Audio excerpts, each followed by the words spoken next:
This section is called Tea Time with Tadas, and here we're going to discuss some things about Flutter Web. So I mentioned before that Flutter isn't the best solution for all websites right now, and specifically made for web apps, not really websites.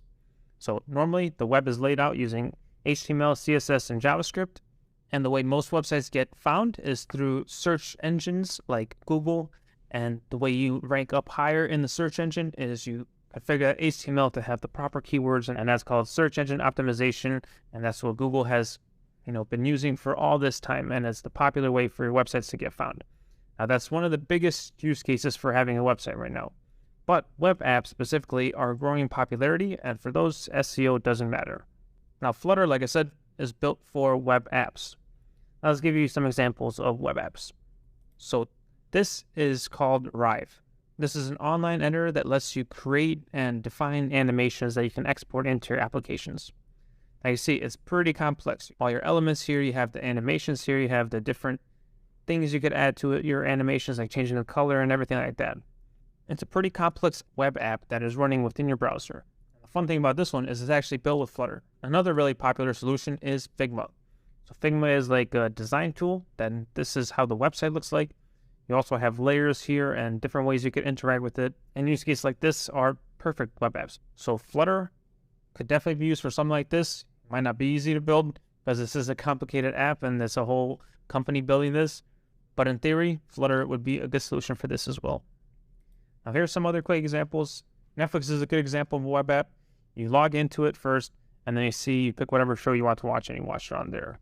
And you notice all these examples, SEO doesn't really matter because there's no ranking for your animation and there's no ranking for the design that you're putting in on Google. You're not going to be able to search for this directly. You need to log in and then be able to use it. And same thing with Google Drive. You're uploading files. You don't want those to be searched on Google. Office 365, you have your Word documents or Excel sheets. You don't want those to be searched on Google. And Notion is a very similar. All these are built on the web and they're meant to be interacted with. That's what web apps are. Websites, you go, you get information, you take it in, you read about it, you learn about it. While a web app, you go in, you're actually interacting with all the other objects in there. Now, there are a couple of technologies that I think could make SEO less relevant or web apps more relevant. And I wanted to discuss them here. Now, this is just a prediction. Who knows? Maybe web apps and websites stay in this current state forever. I don't really know, but these are interesting developments in the web world. So first is WebAssembly. Normally, I said websites are built with HTML, CSS, and JavaScript, and your browser will interpret that, and then Google uses the HTML specifically to kind of filter through and scrape your website to see what it wants to show as the first result. Now, WebAssembly is an assembly language, so it's a layer lower than regular code like JavaScript, but just above machine code, which is just ones and zeros. So it's very efficient. And you can compile it to WebAssembly from any language pretty much. Specifically, people will probably be using C, Rust, and C++ because those are very fast languages. And the benefit of it is you can make websites that are very fast and responsive.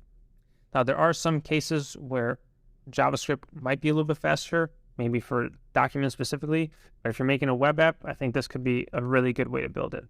Now, WebAssembly is the fancy new thing coming to websites. And people believe that it could maybe become a big part of the future of the internet. It's hard to really predict these things, but Flutter has already been working on it. Just announced at Flutter Forward, they released early support for Flutter being able to compile to WebAssembly. So if this technology becomes a big part of the internet, Flutter is well placed to take advantage of that. Now, the last technology that's pretty interesting that could maybe make SEO less relevant is ChatGPT. So ChatGPT, if you're not aware, is an AI chatbot that you can interact with, and you could ask it any questions out there and it'll answer it surprisingly well. It's kind of scary good sometimes. And Microsoft has a huge stake in the company that owns ChatGPT OpenAI. And recently they put in an even bigger stake. Now, currently Bing search is definitely not used that much and way, way less than Google. But I could definitely see it becoming a lot more popular if they do implement this properly. Because with Google, you type in your search and there's a whole bunch of sponsored articles at the beginning. Sometimes you have to make sure you type it in really properly for it to give you the right answer. While with ChatGPT, it just gives you a good, clear, well-rounded answer right away. Now, the thing about AI models is that there's no HTML or CSS to parse and to figure out what has to rank higher. So if Bing does implement this properly, Google will need to change how it does its search engine optimization. And with that, maybe web apps become even more popular. Maybe the current structure of SEO sites will have to completely change. And who knows, maybe in the future, you will be able to build Flutter sites that can rank high on search engines. Now, I don't really even know, maybe this wouldn't even really be a search engine, but just interesting things to think about that I'm keeping an eye on for the future. Now, this doesn't mean that Flutter Web right now, you should be building websites because it might be the future.